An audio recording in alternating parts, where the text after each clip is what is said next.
Hello students, how are you? I hope you enjoyed the third lesson I sent to you, and this is the fourth lesson prepared for the course entitled Multicultural Education and Diversity Management. So before I proceed to the issue I will address in this session, I will try to highlight some topics which remain from the third lesson, that is putting culture to work, rethinking learning in the cultural process, and learning in context.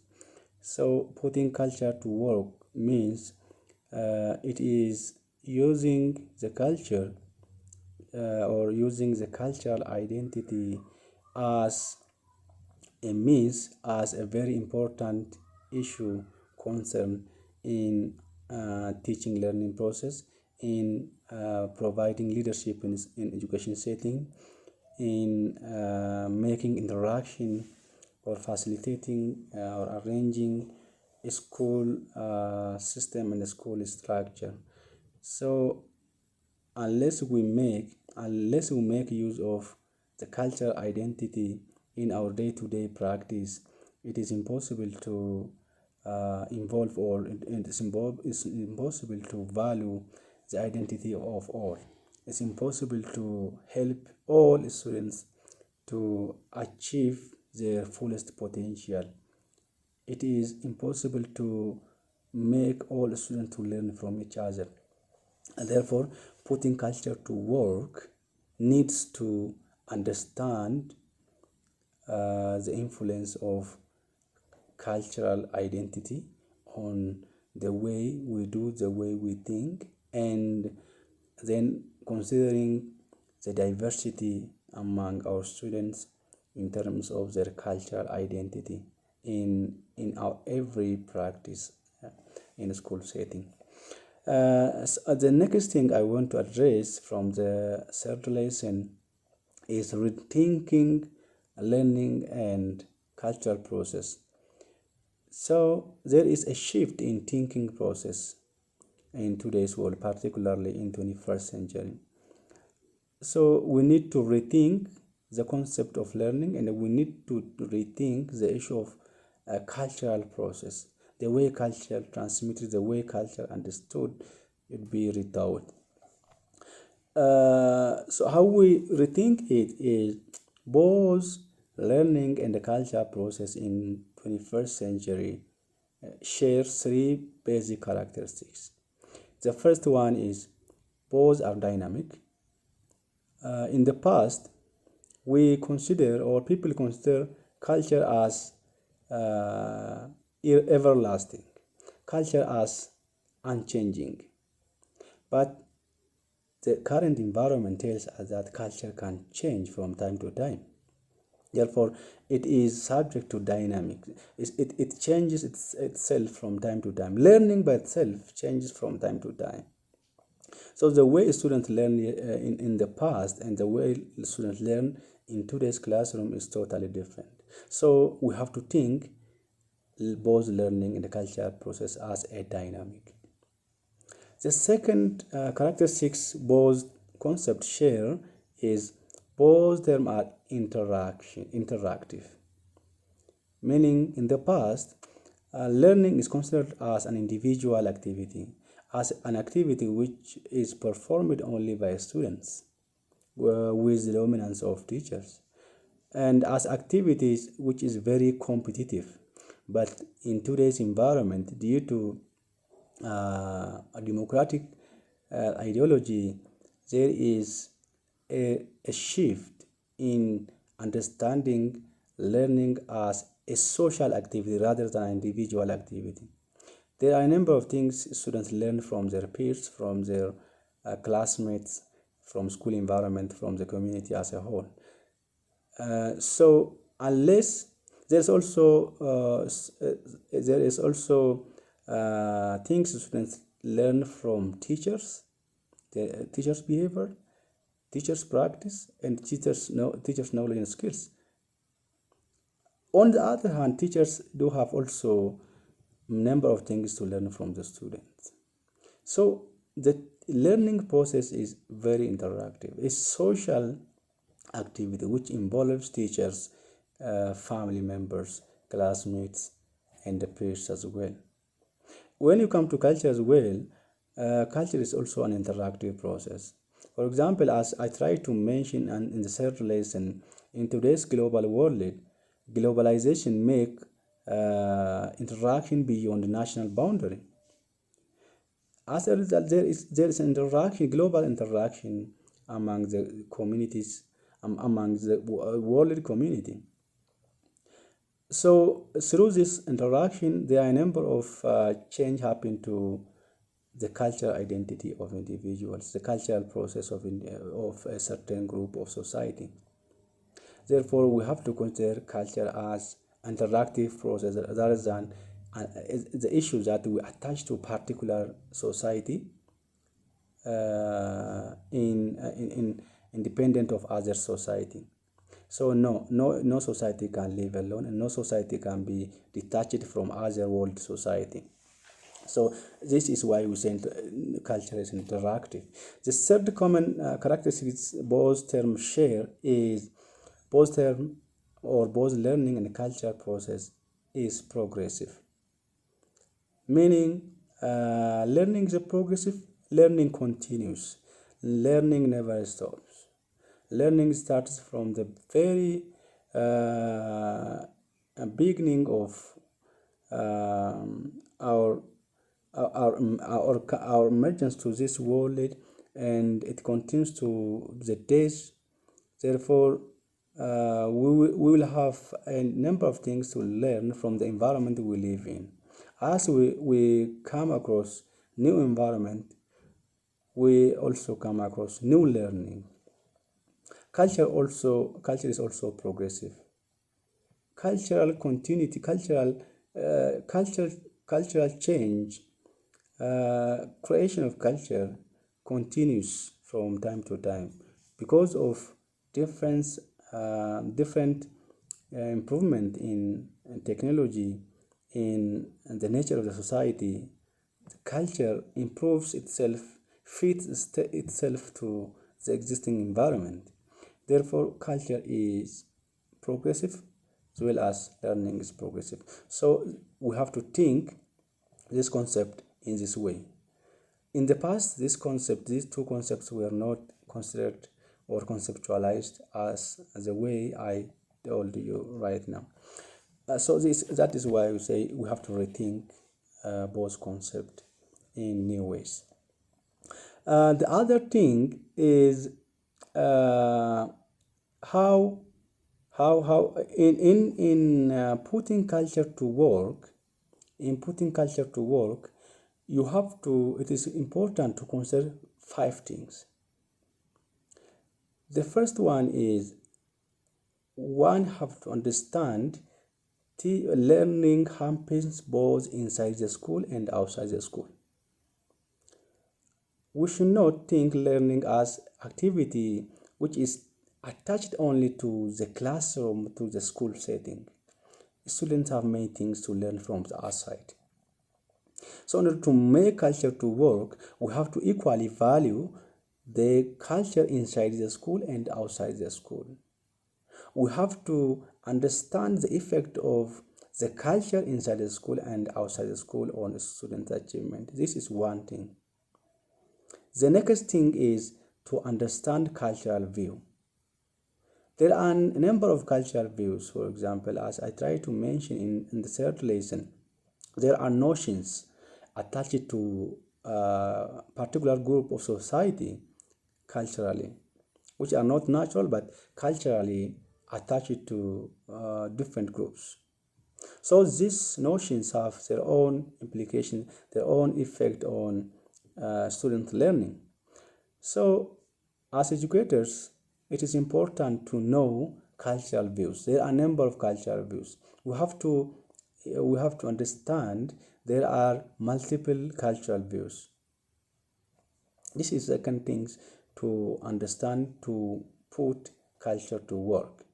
The third issue is the issue of diversity, recognizing diversity. In order to put culture to work, individuals or educators need to understand diversity. The diversity of students should be used as an opportunity rather than as a challenge. Unless we use diversity as an opportunity, it is impossible to make culture to work. The fourth element is to understand the perspective of all. We have to understand that our students have multiple perspectives rather than a single perspective because they are from different background. So understanding multiple perspective is a fourth issue to recognize to make culture to work. And finally, it is important to recognize school as a cultural site and teachers are as a cultural beings. So school as a cultural site is there to socialize students, to socialize the children. So students have a number of things to learn from the school environment because school itself is a cultural site. School teaches students its own culture through its regulation, through its discipline, through its policy, through its leadership, and through its activities and a kind of rituals that performed in the school setting. Teachers also, as a culture being, have, have their own influence on the students. For example, the way teachers teach, the way teachers do, the way teachers behave, the way teachers make communication, interaction with others, the respect that teachers have for others, the relationship that teachers make with others have direct influence on students' behavior and the students' action as well. So this tells us it is important to consider school as a culture site and teachers as a cultural being. So these are 5 things you have to understand to put culture to work. Finally, learning in context. So what you have to understand is learning happens in context. There's no learning happens outside the context. It's highly influenced. The student's learning is highly influenced by the context of the school. When we say context might be teacher, individuals. Context might be peers, classmates. Context might be family. The context might be school environment, physical environment. Context might be school policy, leadership. Context might be the larger society. Therefore, learning happens in this context. So, in order to teach, teachers need to know this context. Teachers need to know the context of individuals. Teachers need to know the context of themselves. Teachers need to know the context of school environment and the context of larger society, as well as the context of the world as well. Because we say that globalization is affecting or influencing the way people think about learning and culture in today's global world. So these are some of the issues that I want to add to the third lesson. So in the fourth lesson is about social category and education, the relationship between social category and education. So there are a number of social categories. In fact, in your material it says race, class, gender, disability in education. So I said, or I termed this issue as a social category and then education. So the fourth lesson mainly focus on the relationship between social category and education. So in doing so, I will address 2 main issues. The first one is the issue of the concept of social category. What categories are there in society? Even though I don't want to teach you in detail, you will read for it yourself. I will highlight some social categories exist in Ethiopian context, and then I will highlight approach to multicultural education. We have 5 approach, so I will highlight it very clearly. To start from social categories, there are categories that are constructed by society which are not natural and which difference from place to place. For example, the first category is gender. Gender is a socially constructed role or behavior of male and female. It's socially constructed. It's not natural. It is what society, particular society, attaches to male and female. For example, in Ethiopian context, there was a notion which attached home activity to women and outside home activities to men, such like role division is constructed by society rather than as a natural. But naturally, both male and female can do inside and outside home activities. The second is race. So, race is a category which is constructed by society based on physical traits. It might be shape, it might be color. So, if the category is based on physical trait, it's called racial category. Or race is directly related to physical traits of individuals. It might be black, white, or oval shape of the face or shape of face by itself is different from community to community. Therefore, such like if there is such like category, it's called racial category. Third one is class. Class, in fact, it is a category based on, it might be based on education, based on life standard or quality of life, based on social status, economic status, and the political status. For example, if you take in political status, there was a classification like member of ruling group and a member of minority, for example, those who cannot come to the power. So such like classification is there. In economic and social aspect, there is high status, high level status of community, mid level, and low level status are there. So such like classification is classifications are constructed by society rather than given naturally. And the other thing is you can also take ethnicity, which is a category based on kinship, by based on those who have common ancestors, can be categorized as one group. So such like classification categorization is said to be ethnicity. Therefore, these issues are the category constructed by the society. You can also take exceptionality or category based on ability. For example, there are activities attached to people with disability and who are not with disability. So such like activities, such like attachment of activities to a group of a society is called socially constructed categories. Our issue here is these dynamics of category have influence both on students' perception and actions. Whether it is gender, race, ethnicity, class, or exceptionality, this category of the society, socially constructed category, have its own influence on the way students perceive themselves and others, as well as the way students act in the society as well as in the school. This is one thing. So they have their own influence on students' achievement. The next thing I want to address by this session is approach to multicultural education. There are 5 approaches. The first one is teaching exceptional approach. So in this approach, the issue is to help students to fit into the existing school system.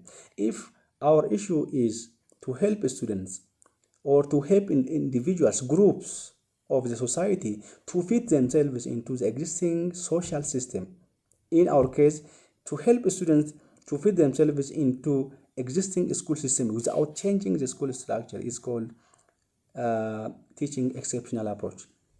The second one is human relation approach.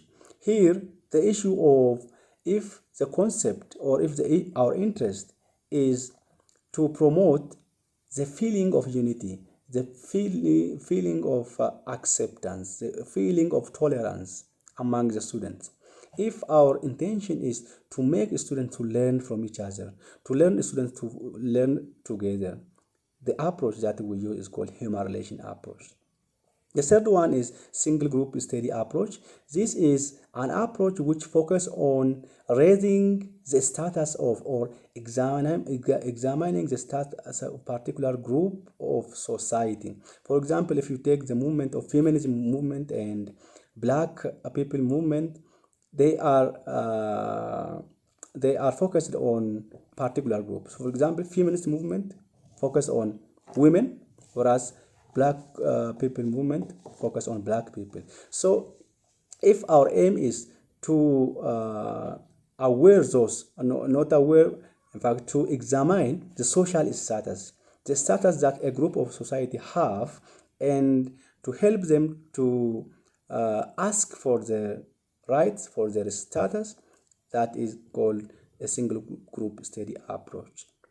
The fourth one is multicultural education approach. This approach involves the approach I mentioned so far, three approaches.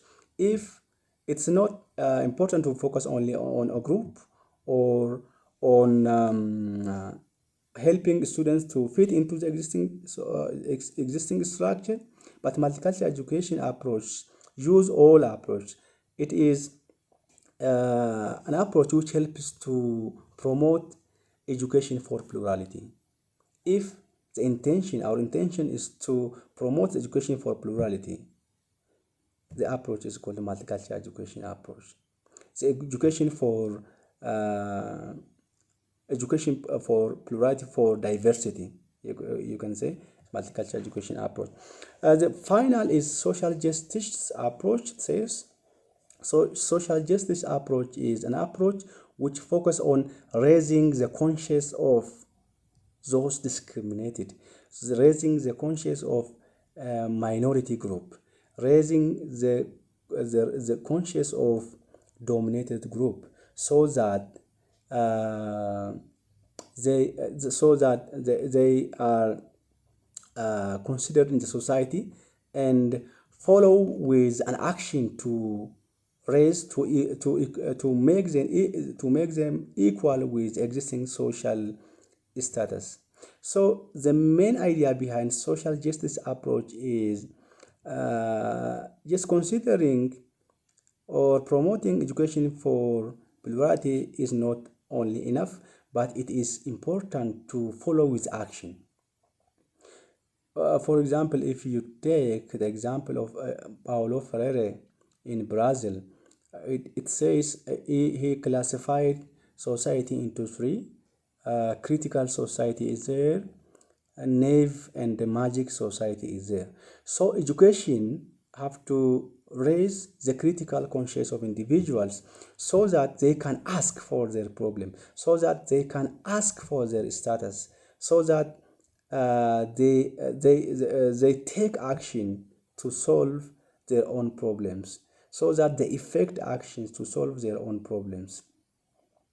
So in Paulo Freire's understanding, those who have naive and magic conscience are not as such supported. They are undermined. They are not advantaged. Therefore, education should raise the critical conscience of individuals in society. So these are some of the approaches. So this all approach can be used to implement multicultural education principles. Having said this about the fourth lesson, I would like to say bye bye and enjoy your reading. Thank you very much.